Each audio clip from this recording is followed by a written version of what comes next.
Oitava fase. Bom, hoje a gente vai ver um pouco os níveis de organização do corpo humano, já se preparando, né, para a gente começar a entender um pouquinho sobre o funcionamento do nosso corpo. Bom, a gente tem como níveis, né, de organização. Quando a gente fala níveis de organização, a gente está olhando do, do microscópico que forma o nosso corpo até o macroscópico, ou seja, do que é muito pequenininho e a gente não enxerga a olho nu, até o que a gente consegue enxergar, né? Então, quando a gente enxerga o nosso corpo por inteiro, é óbvio que para a gente ter toda essa estrutura corporal, existem muitas coisas que a gente não está vendo, mas que são essenciais para compor essa estrutura, né? Que a gente consegue enxergar. Então a gente tem com a estrutura assim mais básica as células, isso falando de uma forma muito simples, porque se a gente fosse aprofundar mais ainda, na verdade a célula não é a estrutura mais básica do corpo dos seres vivos. A estrutura mais básica seria os átomos, né, os elementos químicos que formam todas essas estruturas, mas vamos começar pela célula, porque essa questão de átomos e elementos químicos vocês vão ver melhor na próxima fase. Mas saibam que os elementos químicos formam as células, né, todas as organelas, e aí a gente tem basicamente dois tipos de célula eucarionte e célula procarionte, vocês já viram isso em outro momento, né? E aí quando a gente fala de corpo humano, a gente está falando de célula eucarionte, né? Quando a gente fala de animais, a gente está falando de célula eucarionte. Bom, só que quando essas células se organizam e elas têm funções bem definidas, elas formam os tecidos do corpo humano. Eu não vou entrar aqui em mais detalhes sobre os tecidos do corpo humano, mas é necessário que vocês saibam os tipos de tecido, né, do corpo humano. A gente tem tecido epitelial, que é um tecido geralmente de revestimento, que pode ser um tecido sim que é para secreção. Então, por exemplo, tecido de estômago, intestino, tem tecido epitelial, mas também tem tecido conjuntivo.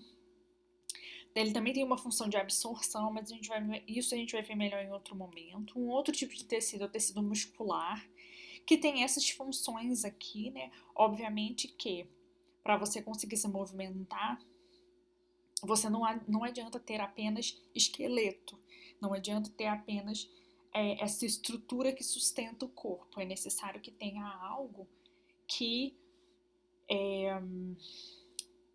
permita essa contração, porque o esqueleto sozinho ele não vai fazer.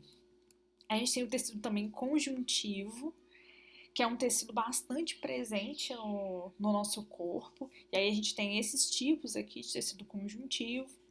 E a gente também tem tecido nervoso. Então são 4 tipos, né? Epitelial, muscular, conjuntivo e nervoso. O tecido nervoso é as células que fazem parte, né, do tecido nervoso são os neurônios, que são células essenciais, e células plásticas, né? O que eu quero dizer com isso?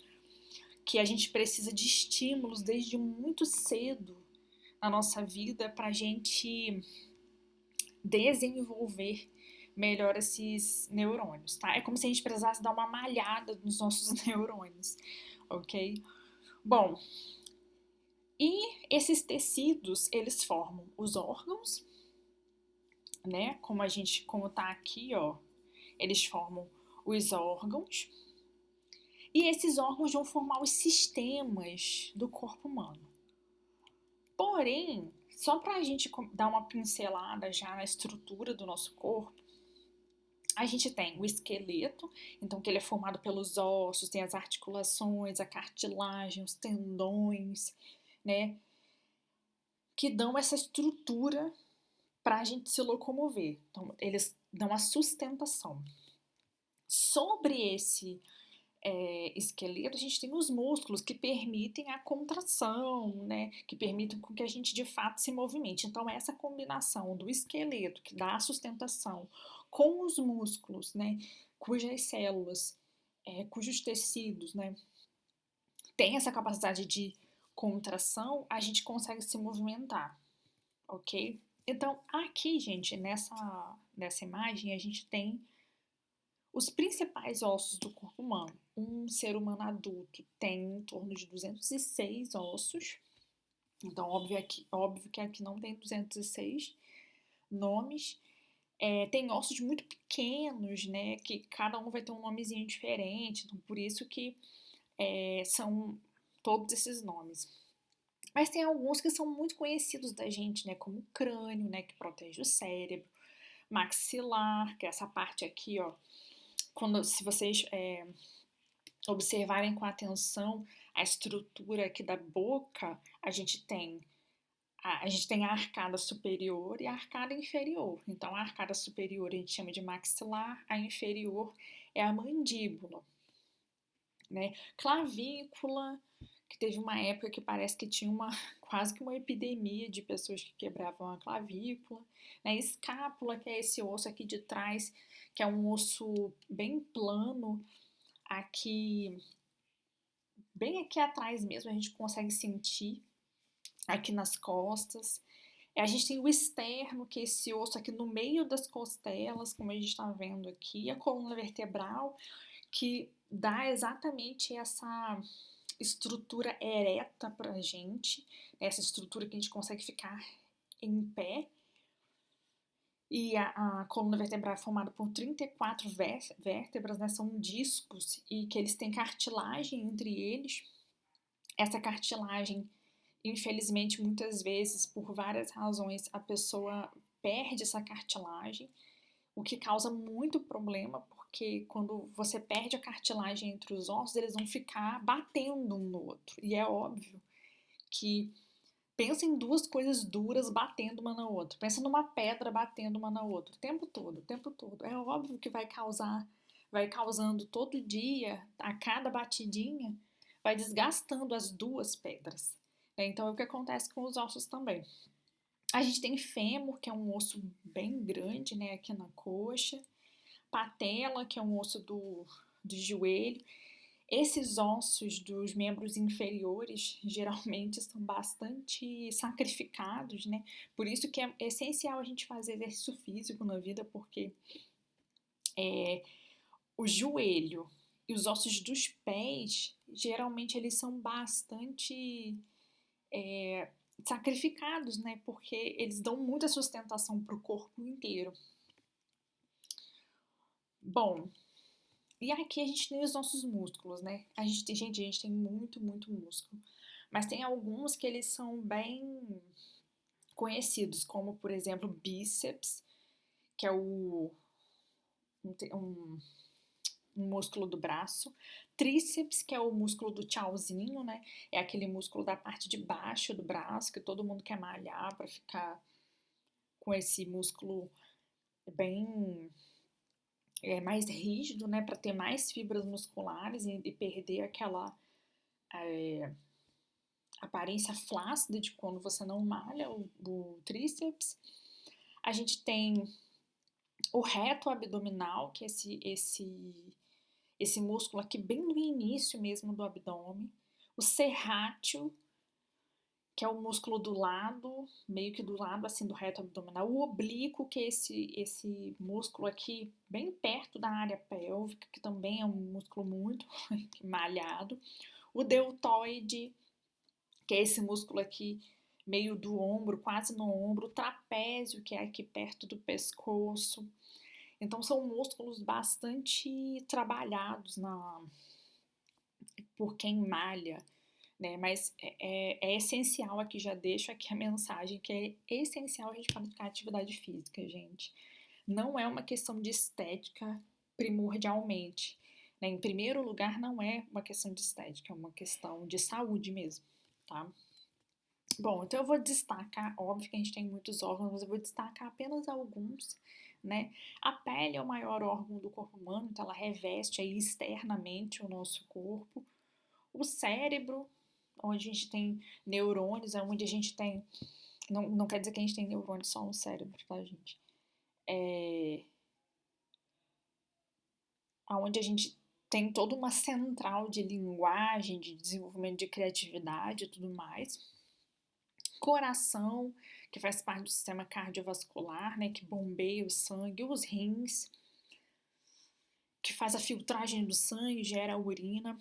O fígado, que é um órgão bastante importante, é um órgão que tem capacidade de regeneração e é um órgão que, se você é uma pessoa que consome muita bebida alcoólica, você tá o tempo todo botando muito o fígado para trabalhar. Pulmões, que tem sido aí na pandemia um órgão bastante falado, não quer dizer que é o único que é acometido pelo SARS-CoV-2, né, pelo vírus da Covid, mas é o principal órgão, né? Então as células dos pulmões têm um receptor que acaba deixando o vírus da Covid entrar e então o principal alvo, né, o principal órgão-alvo da Covid, do vírus da Covid, infelizmente, são os pulmões. Intestinos, a gente tem intestino delgado e intestino grosso, né, onde acontece ali a fase final da digestão, ovários e testículos, que são órgãos de reprodução, então ovários para as fêmeas e testículo para os machos, né? Então eu tô falando, quando eu falo macho e fêmea, porque eu tô falando de animais de uma forma geral, não tô aqui especificando homem e mulher, tá? Bom, o cérebro, obviamente, compõe o sistema nervoso, o coração, o sistema cardiovascular, porque por que é cardiovascular? Cardio de coração e vascular de vaso sanguíneo, porque o sangue, ele circula pelo seu corpo através dos vasos sanguíneos. Então, é como se fossem sistemas de canos para que o sangue consiga passear pelo seu corpo. Mas quem faz o bombeamento, o sangue parte, né, do coração. Então a central é o coração. Tanto que o sangue circula por todo o seu corpo, ele volta pelo coração, do coração ele vai para o pulmão, depois ele volta para o coração para depois circular pelo seu corpo. Então o tempo todo existe uma conexão com o coração. Os rins fazem parte do sistema excretor, assim como bexiga, como uretra, ureter, né? Então todo o sistema de excreção de urina, tá? Fígado faz parte do sistema digestivo, assim como o intestino também, pulmões, sistema respiratório. No sistema digestivo, a gente tem fígado, intestino, pâncreas, estômago, esôfago, faringe. Pulmões, sistema respiratório, assim como brônquios, bronquíolos, traqueia, faringe, laringe. No sistema reprodutor feminino, a gente tem ovário, mas também tem trompa, tem útero, vagina. Sistema reprodutor masculino, testículo, pênis. E o sistema endócrino, o foco do sistema endócrino, os hormônios, eles não são órgãos, obviamente, mas os hormônios, eles são, assim, a estrela principal do sistema endócrino, mas esses hormônios são produzidos por muitas glândulas e até alguns órgãos também acabam produzindo alguns hormônios e não necessariamente todos eles são colocados no sistema endócrino, mas a gente tem muitas glândulas pelo corpo e os hormônios são extremamente importantes porque eles regulam muita coisa dentro do nosso corpo. Tanto que quando você tem um desbalanço hormonal, muita coisa pode ficar desregulada no seu corpo. E é importante vocês saberem que o que a gente chama de homeostase é o equilíbrio do nosso corpo, ou seja, é o equilíbrio de todos os órgãos, é o equilíbrio de todas as reações dentro do nosso corpo. Então, para a gente manter a homeostase, é necessário que as células funcionem direito, porque assim os tecidos funcionarão direito, os órgãos também, e a integração entre esses sistemas vai ser a melhor possível. Mas tem dois sistemas que eles são, digamos, os carros-chefe para manter a nossa homeostase, que é o sistema nervoso autônomo, através dos neurotransmissores, e o sistema endócrino, né, com os hormônios. Gente, os hormônios são muito, muito, muito importantes. Eles regulam realmente muitas funções, ok? Bom, o nosso vídeo de hoje foi esse. Vocês vão receber junto com esse vídeo um documento, né, um arquivo onde vai ter um link e vocês vão clicar lá, vão responder, a resposta vai chegar para mim, ok? Um beijo para vocês e até o próximo vídeo.